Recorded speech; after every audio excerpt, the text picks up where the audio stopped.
మాట్లాడమని నాతో మాట్లాడమని కూర్చున్నాను. నువ్వు గొప్ప దేవుడివై ఉన్నావు తండ్రి. నీ కృప ద్వారా మరొకసారి వచ్చినాం. నీకు స్తుతులు నాయన. వారి సంఘంలో ప్రతి ఒక్కరిని జ్ఞాపం చేసుకొని మాత మీద ఉన్నామని ఆదించినంతవరకు నీ ఆధీనంలో జరిపించుకోమని నా జదేయుడైన యేసు పరిశుద్ధ నామమున బతి మాలు వేడుకొంచున్నాను ఘనమైన మా తండ్రి, ఆమేన్. ఇప్పుడు వచ్చిన సంఘస్థానికి వందాలండి. తర్వాత స్థానిక దైవజనులు జిర్మే గారికి వందనాలు. తర్వాత సోలమన్ అయ్య గారికి కూడా వందాలండి. తర్వాత నా తోటి సహోదరుడు సుధాకర్ అయ్య గారికి వందనాలు. అలాగే అబ్రహాం గారు వారి కుటుంబానికి ప్రత్యేకించి వందనాలు. దేవురాజు అయ్య గారికి కూడా వందాలండి, దావిరాజు గారికి. అయితే నా యొక్క సాక్ష్యము చిన్నగా మీకు చెప్పి ఒక చిన్న మాటలు కూడా మీకు చెప్తాను. నా పేరు విజయ్ కుమార్ అండి. నా స్వస్థ గ్రామం అనపత్తి. అయితే నేను దేవుళ్ళలోని ఎదిగిన బిడ్డనే. క్రైస్తత్వం ఎలా ఉంది, క్రైస్తత్వాన్ని రుచి చూచి తిరిగిన ఒక విశ్వాసిని. అయితే విశ్వాసిని కానీ కొన్ని సంవత్సరాలు దేవుల్లో ఉండి దేవుల్లో బలపడిన వ్యక్తినే కానీ దేవుడి నుంచి తప్పిపోయి దేవుడికి వ్యతిరేకమైన కార్యాలు, దేవుడు అంటే ఇష్టం లేకుండా, అంటే దేవుడు అంటే ఇష్టం కానీ దేవుని తెలుసుకొని తప్పిపోయి తిరిగిన ఒక భ్రష్టత్వంలో ఉన్న వ్యక్తినని నేను నా యొక్క వ్యక్తిగత జీవితం ఏంటంటే, చిన్నప్పటి నుంచి అంటే మేము హిందూ సాంప్రదాయంలో పెరగలేదు కానీ మా యొక్క కుటుంబము హిందూ సాంప్రదాయ కుటుంబమే. కానీ నేను హిందూ సాంప్రదాయాలు ఎక్కువగా లేను. అయితే నా తండ్రి దేవుని నమ్ముకున్నారు కానీ నా తల్లి అయితే దేవుని కోసం ఎంతగానో మరి ఇష్టపడిన వ్యక్తి. దేవుడు అంటే ఎంతో ఇష్టమైన నా తల్లికి, నా యొక్క సొంత అమ్మకి. అలాగా జరుగుతున్నప్పుడు నేను దేవుళ్ళు ఎదుగుతున్నాను. అయితే నేను కొందరు వ్యక్తుల ద్వారా మరి ఎలా అయితే బలపడ్డానో అలాగా కొందరు వ్యక్తుల ద్వారా కూడా నేను హీన స్థితిలోకి వెళ్ళిపోయానండి. అంతేకాదండి, మరి ప్రతిదానికి కొంతమంది మీకు బలపరిచే వాళ్ళు ఉండాలి. ఆ బలపరిచే వ్యక్తులు కూడా మిమ్మల్ని బలహీనపరిస్తే మీది కూడా బలపరచబడతారు. అలాగే అట్టి విధంగా నేను లోకంలోకి, అంటే ఎవరో చేస్తే అవ్వదు కానీ నాకు నేనుగా నా స్వతహాగా నా జీవితాన్ని పాడు చేసుకున్నాను నేనే. నీ దైవజనులు కానీ ఎవరు కానీ పాడు చేయదు కానీ నా స్వతహాగా నా యొక్క జీవితాన్ని పాడు చేసుకున్నాను. ఎలా పాడు చేసుకున్నానంటే, లోకంలోకి వెళ్ళిపోయిన తర్వాత త్రాగుడు, వ్యసనానికి బానిసైపోయాను. నేను వ్యసనానికి బానిసైపోయాను. మత్తు పదార్థానికి ప్రతిరోజు తాగేవాడిని. ఉదయం తాగేవాడిని, మధ్యాహ్నం తాగేవాడిని, సాయంకాలం కూడా తాగేవాడిని. త్రాగుడికి బానిసైపోయానండి. ఎందుకంటే దేవుడి దగ్గర ఏది సిగ్గుపడకుండా చెప్పాలి. ఈ సిగ్గుపడకుండా చెప్పినప్పుడు ఒక వ్యక్తికి ఎవరికైనా అర్థమవుతే ఆ వ్యక్తికి అర్థమైనప్పుడు ఆ వ్యక్తి కూడా మారుతాడు. ఎందుకంటే నా యేసు ప్రభు చేసిన కార్యం చూడండి. నేను అలాగ ఉంటున్నప్పుడు కొన్ని సంవత్సరాలు నాలో నేను సతమైపోతూ నేను ఎంబీఏ చేశాను. తర్వాత నాకు జాబ్ వచ్చింది చెప్తాను. అయితే అలా జరుగుతున్నప్పుడు అలాగ ఒక గ్రామంలో ఎంతో చెడ్డమైన వ్యక్తులతో, ఫ్రెండ్స్తో, కానరాని ఫ్రెండ్స్తో, ఎవరెవరో వ్యక్తులు, మరి మగవారు వీళ్ళందరూ నా ఫ్రెండ్స్ అయిపోయి, నా తమ్ముళ్ళన్నీ అన్నీలన్నీ అయిపోయి వారితో తిరగడం జరుగుతూ అలా సాగుతుంది. అయితే దేవుని సన్నిధానాన్ని మర్చిపోయాను, యేసు ప్రభుని మర్చిపోయాను, దేవుని సేవకులను మర్చిపోయాను.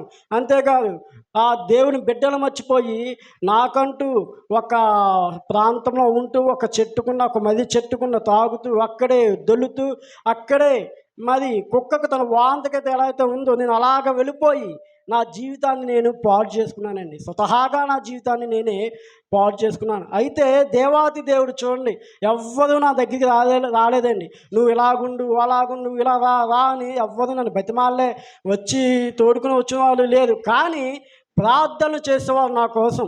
నా తల్లి అయితే ప్రార్థన చేసేది, ఉపవాసముని ప్రార్థన చేసేది, ఇంటికాడ కన్నీటితో ప్రార్థన చేసేది.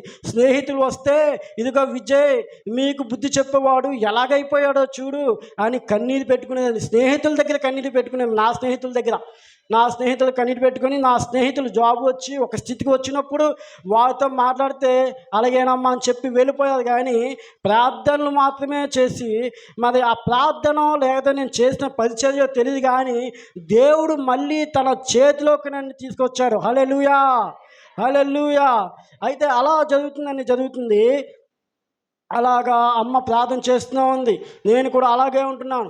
ఒకానొక దినమునాడు నా యొక్క జీవితం పాడైపోయింది. మా అమ్మ కానీ ఎంత బాధ పెట్టానంటే, మీ తల్లిదండ్రుల కోసం మీకు తెలిసి ఉండదు, తల్లి ఎంత బాధపడుద్దో మరి కొంతమందికి తెలియదండి. ఎలాగన్నా మార్చుకోవాలి ఈ అబ్బాయిని అని అనుకుంటారు. కానీ నేను చివరి స్టేజ్కి ఇంట్లోంచి వెళ్ళిపోదాం, ఇక నాకు ఈ బతుకొద్దు అనుకున్నాను. ఒకరోజు నైట్ మా అమ్మగారు చాలా బాధతో ఒకటి అంది. నేను కూడా వెళ్ళిపోదామని ఎందుకు అనుకున్నానంటే, ఒరే నీ వల్ల మాకు ఏమి అవ్వదు, నువ్వు ఇక్కడి నుంచి వెళ్ళిపో అంటే ప్రతిరోజు రాత్రి ఇంటికి వెళ్తూ గొడవ పెట్టేవాడిని, కేకలు వేసేవాడిని, గొడవ పెట్టుకునేవాడిని. మళ్ళీ పొద్దున్న ఏమీ తెలియని అమాయకుల్లాగా ఉండేవాడిని అండి. మళ్ళీ పొద్దున్నే మామూలుగా వెళ్ళిపోయేవాడిని, మళ్ళీ రాత్రి అయితే మళ్ళీ అలాగే ఉండేవాడిని.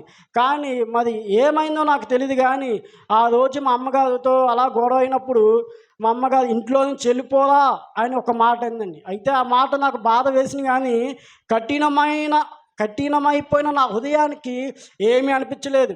మరి ఇలా మామూలుగానే నా జీవితం తయారైందండి. అలాగున్నప్పుడు వెళ్ళిపోదాం అని చెప్పి ఒక ఊరిలో నేను రూమ్ తీసుకోవడం జరిగింది. రూము తీసుకొని వెళ్ళిపోయి ఆ ఇంట్లోకి వెళ్ళిపోయి ఇంకా ఆ రోజే స్టే చేయాలి. నా యొక్క చాప దిండు చీపిరి చేట అన్నీ అక్కడే పెట్టుకొని రెడీగా ఉన్నానండి. ఆ రోజు ఇంకా తీసుకెళ్ళలే, ఆ రోజే ఇంట్లోకి వెళ్ళాను. ఇంట్లోకి వెళ్తున్నప్పుడు తుడిచేసాను, శుభ్రం చేసుకున్నాను. అయితే నేను చదువుకున్న చదువుకి 2019లో సచివాలయంలో నాకు జాబ్ వచ్చిందండి. 2019లో జాబ్ వస్తే ఆ జాబ్ ఏమైందంటే, నాలాగా కొంతమంది 450 మందికి ఆ జాబు కొద్దిగా కొన్ని కారణాల వల్ల తిరస్కరించబడింది, రాలే. 2019లో రావాల్సిన జాబు. అయితే అప్పుడే నేను తప్పిపోవడం జరిగింది. తర్వాత ఎవరో ఆ యొక్క జాబు కోసం కేసు వేశారండి. కేసు వేస్తే నేను ఆ 2019లో నేను ఆ యొక్క ఆఫీస్కి వెళ్ళి నా సర్టిఫికెట్లు గట్రా ఇస్తే, ఇలాగమ్మా నువ్వు పలానా ఇది కదా, దీనికి సంబంధించిన కోర్సు కాబట్టి నువ్వు ఈ సచివాలయం జాబు నీకు రాదు అని చెప్పి ఎలాగా నేను నిజంగా చెప్తాను. బయట వర్షం వస్తుందండి, నా కళ్ళంప నీళ్ళు రావట్లేదు, కానీ చాలా దుఃఖపడ్డాను. ఆ రోజు బయట చాలా వర్షం వస్తుంది. ఏంటి చేతుల దగ్గరికి వచ్చిన నా జాబ్ పోవడం ఏంటి, కష్టపడి చదివి ఇంత చేసి ఎన్నో రాశాను, కానీ దేవుడి దయ వల్ల చివరికి ఇది వచ్చింది అని అనుకునేసరికి అది కూడా పోయిందండి. అది కూడా పోతే 2019లో చాలా బాధగా ఉంది. కానీ నేనేంటంటే ఒక్కొక్కసారి చిన్నగా తీసుకోను మనసుకి. అలాగున్నప్పుడు అలాగ వెళ్ళిపోయింది. ఎందుకంటే నాకు చదువు కొద్దిగా దేవుడు జ్ఞానం ఎలాగిచ్చాడంటే, కొద్దిగా కంప్యూటర్ నేర్చుకుని ఏదో మీ సేవలో చేసుకోవడం, తర్వాత అప్లికేషన్ చేయడం, నాకు కంప్యూటర్ సంబంధించి వచ్చు, ఫోన్లో ఏదో అంతేకాదు నేను బిజినెస్ కూడా చేసేవాడిని అండి. 5 సంబంధించిన బిజినెస్ అందులో కూడా నేను చేయొచ్చు అనే ఆలోచనతో ఉన్నాను. కానీ గవర్నమెంట్ జాబ్ పోయింది అనే బాధతో వచ్చేసాను. ఇంతలో అలా జరిగింది. నా వరకు నా జీవితం ఏమైందంటే, నేను దేవుని సన్నిధికి దూరంగా వెళ్ళిపోయాను, దేవుని దగ్గర నుంచి దూరంగా వెళ్ళిపోయాను, యేసు ప్రభు నుంచి దూరంగా వెళ్ళిపోయి తాగుడికి అలవాటు అయిపోయి ఇలాగుంటున్నప్పుడు, నేను ఎప్పుడైతే 2023 ఆ సంవత్సరంలోని నేను ఎప్పుడైతే మరి రూమ్కి వెళ్ళి తుడుచుకొని వస్తున్నానో, ఒక ఫోన్ కాల్ వచ్చిందండి నాకు. ఫోన్ కాల్ ఏమని వచ్చిందంటే, నేను అది ఎవరిదో ఫోన్లే, కొద్దిగా నిర్లక్ష్యంగా ఉండడం వల్ల అప్పట్లో ఎవరిదో ఫోన్ ఎత్తలే. మళ్ళీ ఫోన్ వస్తుంది, మళ్ళీ ఎత్తలే. మూడోసారి ఫోన్ ఎత్తానండి. ఫోన్ ఎత్తితే అంటున్నాడు అతను, నా యేసు ప్రభు చేసిన కార్యం చూడండి బాబు, నువ్వు ఫోన్ ఎత్తవేంటి, నీకు గవర్నమెంట్ జాబ్ వచ్చింది కదా 2019లో, మళ్ళా నీకు అది ఇవ్వడం జరుగుతుంది, గమ్ముని వచ్చి అన్నాడండి. హల్లెలూయా. నాకు అర్థం కాలేదు, ఇదేంటిది నాకు జాబ్ రావడం ఏంటి, నాకేం అప్పటికీ జరిగి 6 నెలలు అవుతుంది, ఇంకా అవ్వకపోతే ఏంటి ఇలా జరుగుతుంది. నేను ఇంకా ఆ తర్వాత ఎలాగా నేను రూమ్ తీసుకున్నాను, నా దగ్గర బండి కూడా లేదండి. అప్పుడు పెద్ద బండే ఉంది మా ఫ్రెండ్ది. ఆ సర్టిఫికెట్లు ఏమో అనుపత్తిలో ఉండిపోయాయి, నేనేమో కాకినాడ వెళ్ళాలి. నాలుగు ఆ టైం అయిందండి. 6:00కల్లా కాకినాడలో సబ్మిట్ చేయాలి. కానీ సార్ ఇలాగా లేట్ అవుద్దంటే, నేను 7 వరకు నీ కోసం ఉంటాను. నువ్వు ఆ సర్టిఫికేట్ పట్టుకురా. నువ్వు రేపు రాజమండ్రి వెళ్ళాలి అన్నదండి. అనగానే నాకు అర్థం అవ్వలేదు. వెంటనే నా ఫ్రెండ్‌ని తీసుకెళ్ళి సర్టిఫికేట్ చూపించి వెంటనే అక్కడికక్కడే చూపించగానే, నువ్వు సెలెక్ట్ అయిపోయావు, నీకు జాబ్ వచ్చేసింది, నువ్వు వెళ్ళి రాజమండ్రి వెళ్ళు అన్నదండి. మళ్ళీ రాజమండ్రి వెళ్ళగానే ఆ రాజమండ్రి వెళ్తున్నప్పుడు దారి మార్గంలో అతను కొన్ని ఫోటో షాట్లు సంతకం పెట్టించుకొని పట్టుకెళ్ళమంటే, అటెస్టెడ్ చేయించుకొని పట్టుకెళ్ళమంటే పట్టుకెళ్ళలేదు. నేను ద్వారపూడి వచ్చేసరికి నాతో వచ్చిన ఒక అబ్బాయి ఏమంటున్నాడంటే, ఇది తెచ్చావా అంటే, జిరాక్స్లు తెమ్మన్నది కదా, అటెస్టెడ్ కాదు కదా, కాదు అటెస్టెడ్ చేయించాలి అన్నాడండి. అక్కడేమో 10 అయిపోతుంది, ఇక్కడేమో నేను ద్వారపూడి ఇంకా రాజమండ్రి వెళ్ళలేదు. ఎలాగా అబ్బా అంటే, నువ్వేం పర్వాలేదు, నువ్వు ఇంటికాడ అవి చేయించుకొని రా, నేను అక్కడ నీ కోసము నేను వెయిటింగ్ చేస్తాను. ఒక అబ్బాయి నా కోసం వెయిటింగ్ చేస్తాను. కానీ నాకు చాలా ఆశ్చర్యం వేసింది. తర్వాత మరలా నేను వెనక్కి వెళ్ళి నేను అన్ని స్కూళ్ళకి తిరుగుతున్నాను. ఆ యొక్క చదువుకున్న తెలుసు గెజిటెడ్ సంతకం కోసం. ఆ సంతకం పెట్టించుకొని వెళ్తుంటే ఎవ్వరు లేరు. ఆ హెడ్ మాస్టర్ లేదు. ఒకళ్ళేమో క్లాస్లో ఉన్నది, ఎలా చదువుతుంది ఏంటబ్బా అని చెప్తే, ఇంతకీ విచిత్రం ఏంటంటే, నేను ఏదైతే చదువుకున్న స్కూల్ హై స్కూల్లోనే హెడ్ మాస్టర్ గారు మా ఇంటి పైన ఉన్నాడు. ఆయన దగ్గరికి వెళ్ళి, ఇదేంటి ఇంకా నా స్కూల్ నేను చదువుకున్న స్కూల్కి వెళ్తే ఆయన అంటాడు కదా, విజయ్ ఎలాగొచ్చేవేటి అన్నాడండి. సార్ ఇలాగా నీకెందుకు పెట్టను దా అని చెప్పి, నువ్వు నా కోసం తెలీదా, సర్టిఫికేట్ చూడక్కలేదని వెంటనే మొత్తం 20 జిరాక్స్లమైన వెంటనే ఆయన అటెస్టెడ్ సంతకాలు టప్పిమని కొట్టి నువ్వు వెన్న వెళ్ళని నన్ను పంపాడండి. వెంటనే దేవుడి దయ వల్ల మరి చూడండి, అప్పటికీ కూడా నేను ఇంకా వ్యసనంలోనే ఉన్నాను. అయితే రాజమండ్రి వెళ్ళగానే దేవుడు నాకు సచివాలయం సంబంధించిన జాబు నాకు అలాట్ చేసి నాకు గవర్నమెంట్ జాబ్ ఇచ్చాడండి. హల్లెలూయా, హల్లెలూయా. కానీ నా జీవితము ఎందుకు పనికిరాని జీవితం అండి. నా యొక్క స్థితి ఎందుకు పనికిరాదు. క్రైస్తత్వంలో ఎలా ఉండకూడదు, క్రైస్తత్వాన్ని నమ్ముకొని మళ్ళీ ఎలా వెనక్కి వెళ్ళకూడదు, అలాగా వెనక్కి వెళ్ళిన వ్యక్తి నేను చేసిన పరిచయం చూశాడో తెలియదు కానీ, లేదా నా తల్లి ప్రార్థన చూశాడో నాకు తెలియదు కానీ, దేవుడు మరలా తన సన్నిధానం తీసుకొచ్చాడు. హల్లెలూయా, హల్లెలూయా. అంతేకాదండి, అలా జరుగుతున్నప్పుడు తర్వాత మరి మన సహోదరులు సుధాకర్ అయ్య గారి యొక్క సంఘంకి నాకు ఒక సంఘం ఉంది. ఆ సంఘంకి వెళ్తూ తర్వాత దేవుడు మరి ఏమనిపిస్తున్నాడో నాకు తెలియదు కానీ, నా హృదయంలో నీ సహోదరికి వెళ్ళని, లేదా ఆ సంఘానికి వెళ్ళని మన చక్రవర్తి అని చెప్పి నా సహోదరుడు ఒక చక్రవర్తి అని చెప్పి తెలిసి ఉంటుంది. చక్రవర్తి అనే సహోదరుడు నన్ను సుధాకర్ అయ్య గారికి రా చర్చికి వెళ్దామని కానీ, వస్తామని చెప్పి కానీ అక్కడికి తీసుకువెళ్ళడం జరిగింది. తీసుకువెళ్ళగానే నా దేవాది దేవుడు అక్కడ నన్ను ప్రత్యేకపరచుకోవడమే కాదు కానీ, దేవుడు మాట్లాడడం జరిగిందండి. దేవుడు దర్శించడం జరిగింది. నీ జీవితం ఏంటో నువ్వు సాక్ష్యంగా మలాలి, నీ జీవితాన్ని నీ కుటుంబం కోసము నీ కోసము మరి చెప్పుకోవాలని చెప్పి మరలా నా దేవుడు తన దగ్గరికి తీసుకొచ్చి దేవుడు నాతో మాట్లాడడం జరిగిందని. హల్లెలూయా. ఎవరు నమ్మరు దేవుడు మాట్లాడాడంటే, ఎవరు నమ్మరు దేవుడు స్పందించాడంటే, ఎవరు నమ్మరు దేవుడు స్పష్టత తగిలింది అంటే ఎవరు నమ్మరు. ఈ నమ్మని వారు ఎవరో తెలుసా? దేవుణ్ణి మాది రుచి చూడని జనులండి. దేవుని రుచి చూసిన జనులు, దేవుడు స్పష్టత తగిన మరి జనులు వీటిని అన్నింటినీ నమ్ముతారు. హల్లెలూయా, హల్లెలూయా. అంతేకాదు, ఏంజెల్ మినిస్ట్రీస్ యొక్క సంఘం ద్వారా నా యొక్క జీవితము, నా యొక్క ఆత్మీయ జీవితము ఇంకా నేను మరి బలము తెచ్చుకోవడం జరిగింది. మరి నేను ఎక్కడో ఒక మర్రి చెట్టు కింద, ఒక కింద నా జీవితాన్ని పాడు చేసుకోవాల్సిన నా జీవితాన్ని నా యేసు ప్రభువు వారు తప్ప మరి ఇంకా ఎవరు కూడా ఆ యొక్క వ్యసనం నుంచి, లేదా ఆ యొక్క మరి దుర్వ్యసనం నుంచి ఆ యేసు ప్రభువు వారు తప్ప ఇంకెవ్వరు విడిపించలేదండి. చాలామంది దగ్గర నేను వింటున్నాను, ఇది ఎవరి వల్ల అవ్వదు, యేసు ప్రభువును నమ్ముకోలే మళ్ళీ వెనక్కి వెళ్తే మళ్ళీ రావడం అనేది జరగడం అసాధ్యము. మరి అసాధ్యమైనది నా దేవుడు నా పట్ల సాధ్యం చేశారు. హల్లెలూయా. ఎందుకంటే నేను ఆయన బిడ్డని. మనం అందరం ఎవరండి? ఆయన బిడ్డలు. హల్లెలూయా. నువ్వు ఎక్కడ ఉన్నా నువ్వు యేసు ప్రభు దగ్గర రావాల్సిందే. నువ్వు ఏ మూల ఉన్నా యేసు ప్రభు దగ్గర రావాల్సిందే. నువ్వు ఎక్కడ ఉన్నా, నీ కుటుంబంలో ఏ కష్టమో ఉందో దేవుడు చూస్తున్నాడు ఇవాళ. హల్లెలూయా. అందుకే మనల్ని ఇక్కడ తీసుకొచ్చున్నాడు. నేను పదే చెప్తాను ఏంటంటే, దేవుడు మనల్ని తీసుకువచ్చాడంటే ఏదో ఒక కారణం ఉంటుందండి. హల్లెలూయా.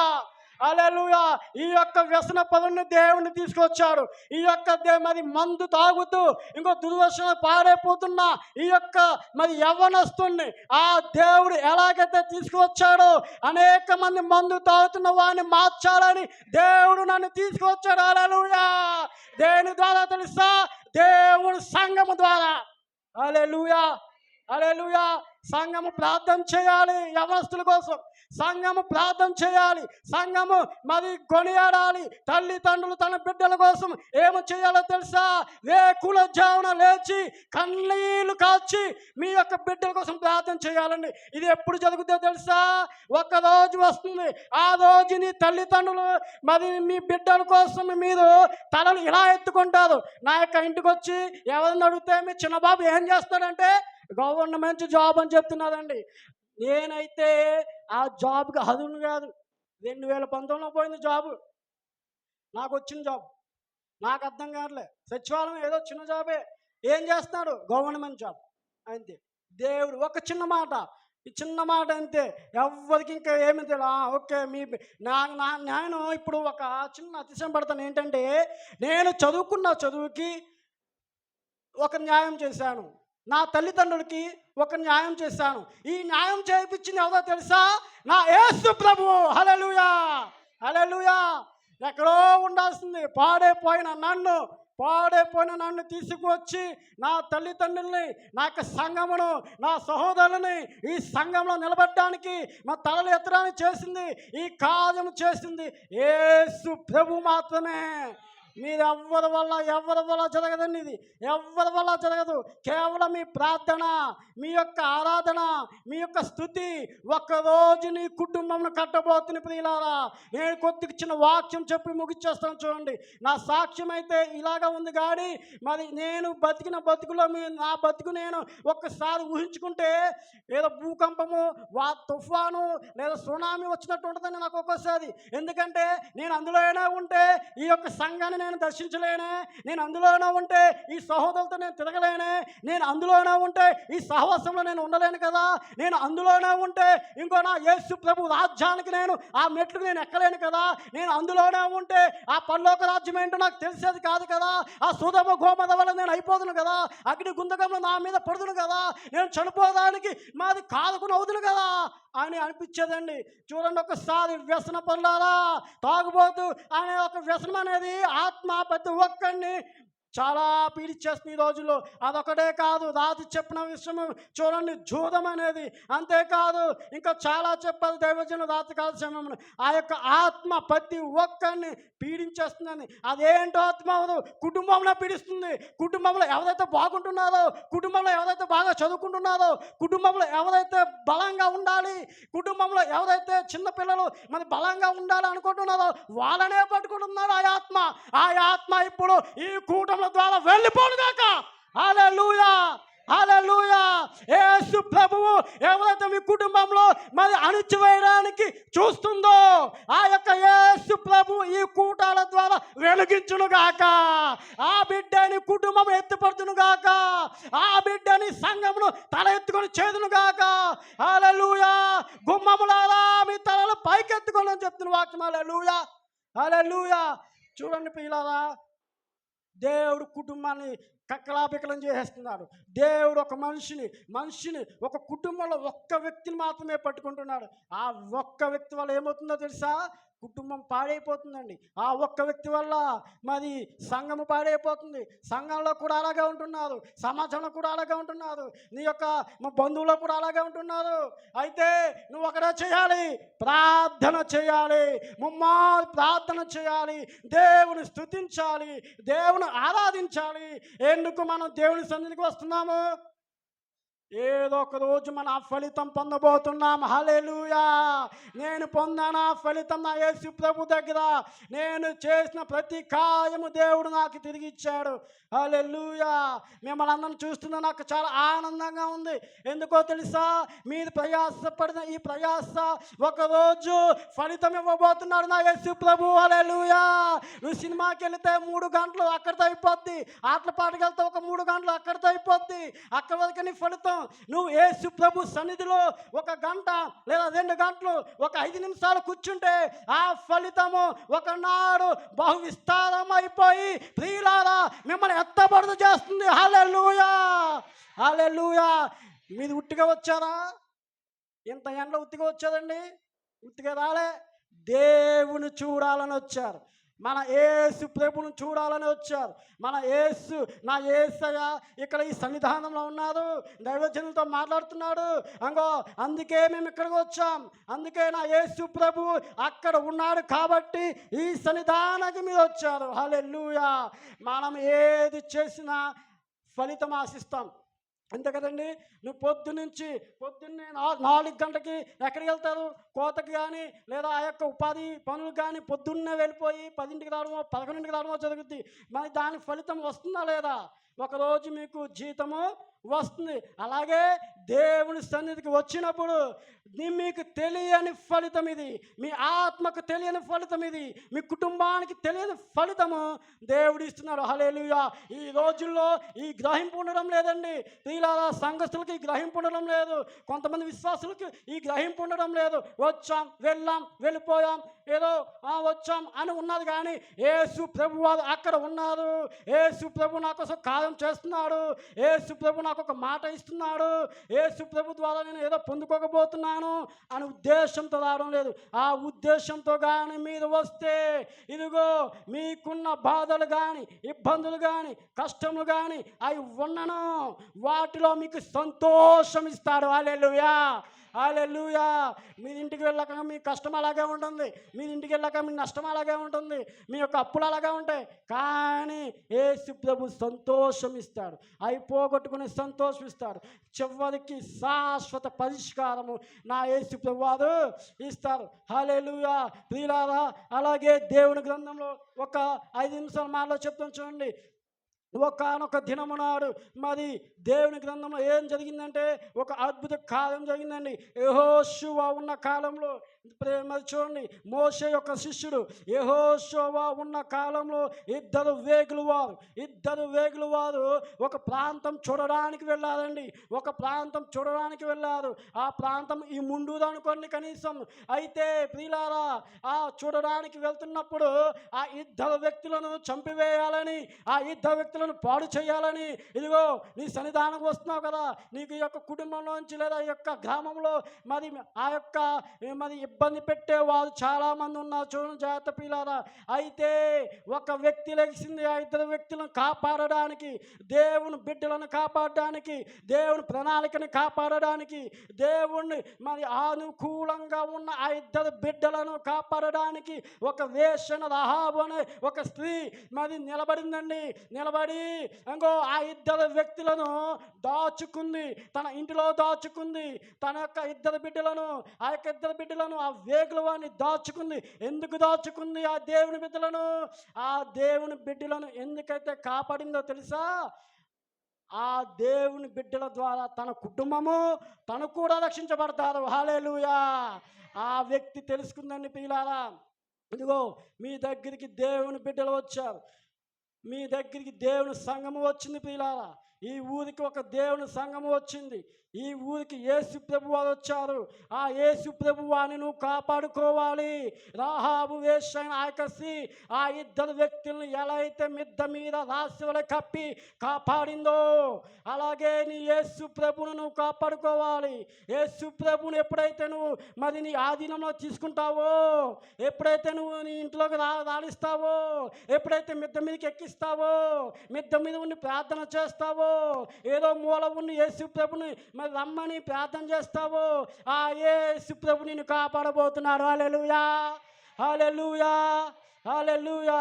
ఆ ఇద్దరు వ్యక్తులు ఎదుకో పట్టణమును మరి చూడండి పిల్లారా, కూర్చోడానికి వెళ్తున్నప్పుడు ఎదుకో పట్టణమును మరి మరి మరి ముట్టడి వేయడానికి వెళ్తున్నప్పుడు ఇద్దరు వ్యక్తులను ఒక స్త్రీ కాపాడింది. చూడండి మరి యెహోషువ గ్రంథం తీయని పిల్ల 2వ అధ్యాయం 9వ వచనం.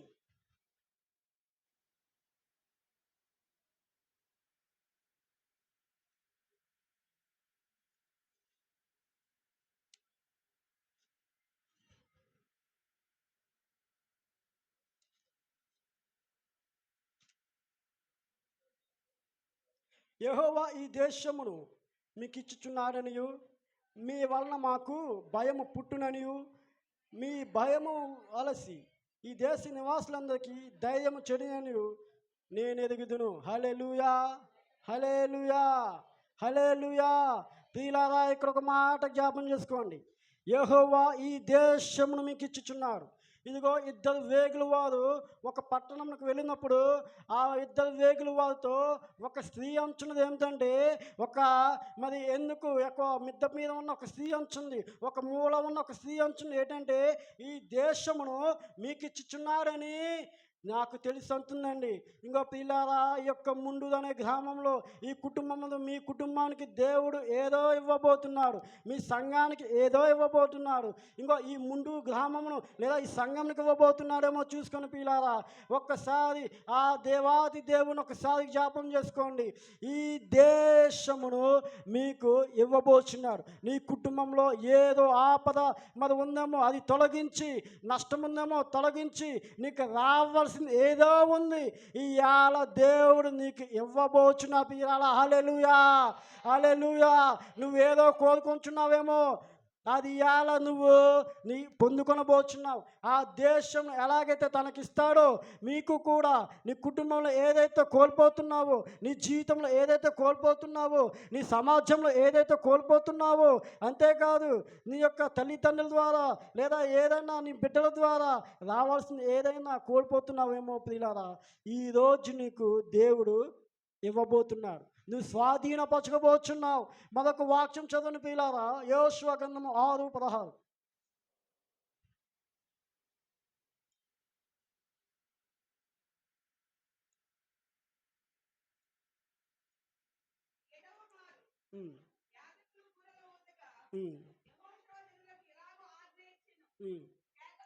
కేకలు వేయుడి, యెహోవా ఈ పట్టణమును. హల్లెలూయా, హల్లెలూయా. ఏమంటున్నాడండి? కేకలు వేయుడి, యెహోవా ఈ పట్టణమును మీకు అప్పగించున్నాడు. పిల్లారా చూడండి, కేకలు వేయడం ఏంటి? అక్కడ ఎదుకో గోడను కూలగొట్టాలంటే దేవుడు ఒక చిన్న సాదృశ్యం చూపించి బోధలతో 7 మార్లు మరి మీరు స్తుతిస్తే ఎదుకో గోడలు పగిలిపోతాయని చెప్పి ఒక వృత్తాంతం. అది అక్కడితో అయిపోయింది. మన జీవితానికి వచ్చేసరికి ఏం చేయాలి? మన ఇంటిలో మనం ఏం చేయాలి? ఆ వృత్తాంతం ఏంటి? వాళ్ళు స్వాధీనపరుచుకున్నారు. యెహోషువ వాళ్ళందరూ స్వాధీనపరుచుకున్నారు, అక్కడితో అయిపోయింది. ఆ వృత్తాంతం అక్కడితో అయిపోయింది. కానీ దేవుడు ఆ వృత్తాంతాన్ని చూసి మనల్ని ఒకటి నేర్చుకోవాలంటున్నాడు. ఈరోజు నీ ఇంటిలో కేకలు వేయాలి, స్తుతి అనే కేక వేయాలి. హల్లెలూయా. నీ సంఘంలో స్తుతి అనే నువ్వు కేక వేయాలి, పాటల ద్వారా ఆరాధించాలి, ప్రార్థనలో కేకలు వేయాలి. అలాంటప్పుడే నువ్వేదైతే పోగొట్టుకుంటావో ఆ దేశంలో వాళ్ళు ఎలా అయితే స్వాధీనపరచుకున్నారో నువ్వు కూడా అలాగే స్వాధీనపరచుకోబోతున్నావు. హల్లెలూయా, హల్లెలూయా. ఎన్నో మాటలు మనం విన్నాం. ఎదుకో గోడలు బద్దలాసిపోయాయి, బూదలు ఊదారు, కేకలు వేశారు. నువ్వు వెళ్ళి వేసావా కేకలు? అక్కడికి వెళ్ళి నువ్వు వెళ్ళి స్తుతించావా? అక్కడికి వెళ్ళి నువ్వు వెళ్ళి చేసావు అదంతా? ఆ పట్టణం నువ్వు వెళ్ళి స్వాధీనం చేసుకున్నావా? లేదు కదా. వారు చేసుకొని వారు వెళ్ళిపోయారు. ఆ వృత్తాంతం ఇప్పుడు మనకు వచ్చింది, మన కుటుంబం కోసం వచ్చింది. ఇలా నువ్వు చెయ్యాలి ఈరోజు ఆ ప్రార్థన, నువ్వు చెయ్యాలి ఈరోజు ఆ కేకలు, నువ్వు వెయ్యాలి ఈరోజు ఆ స్తుతి కేకలు. ఆ యొక్క వృత్తాంతాన్ని, ఆ కథను నువ్వు చూసి ఈరోజు నువ్వు నేర్చుకోవాలి. హల్లెలూయా. అలా జరుగునుగాక, అలా జరుగునుగాక. నీ కుటుంబంలో, నీ గ్రామంలో, నీ సమాజంలో నువ్వు ఎక్కడైతే ఉన్నావో ఆ స్థలములో ఆ స్తుతి కేక వినబడునుగాక. హల్లెలూయా, హల్లెలూయా. ఒక దేశం స్వాధీనపరచుకోవడం బోధలు ఊది స్తుతులించి అక్కడితో ఆ దేశం వాళ్ళు స్వాధీనపరచుకుంటే దేవాది దేవుడు ఈరోజు అంటున్నాడు మనల్ని, నీ ఇంటిలో నువ్వు స్తుతించు. ఏం చెప్పడం లేదు, నువ్వు ఇంటిలో నువ్వు ఆరాధించు, నువ్వు ఇంటిలో నువ్వు మరి దేవుని ప్రార్థించమని చెప్తున్నాడు. అంతే అండి వీరారా. ఈరోజు ఈ యొక్క దినములలో స్తుతి కానీ, ప్రార్థన కానీ, దేవుని ఆరాధించే ఆరాధన కానీ చాలా తక్కువైపోతుందండి. అయితే ఈ యొక్క సంఘము అందుకు విరుద్ధము. ఏదో చెప్పనా, ఈ సంఘము స్తుతించే సంఘము. హల్లెలూయా.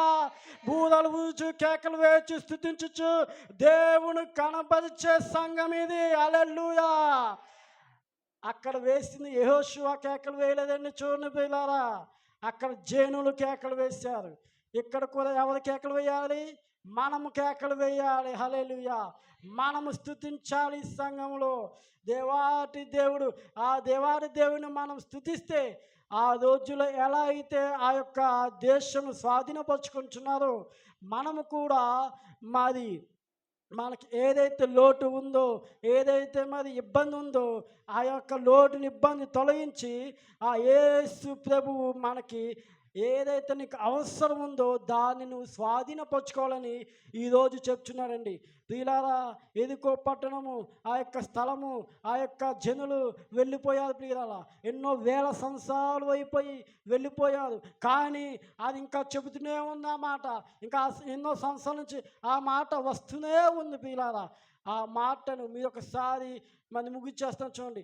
ఆ మాటను మీరు ఒక్కసారి జ్ఞాపం చేసుకొని, ఎదుకో గోడ ఎందుకు కూలిపోయాయి, ఎదుకో గోడలు ఆ యొక్క జనులు ఎలాగ కూలగొట్టారు, అది అయిపోయింది కదా. ఇప్పుడు నా కుటుంబంలో ఉన్న ఆ శ్రమ ఏంటి, నా యొక్క జీవితంలో ఉన్న ఈ శ్రమ ఏంటి, ఒక్కసారి మీరు గుర్తు తెచ్చుకోవాలి. ఇంకో పాడైపోయిన నా ఎదుకో కోట గోడ మా అమ్మ నా యొక్క సంఘము కూలగొట్టింది. ప్రియులారా, అలాగే మీ యొక్క పాడైపోయిన కోటలు ఏమైనా ఉన్నాయేమో చూసుకోండి.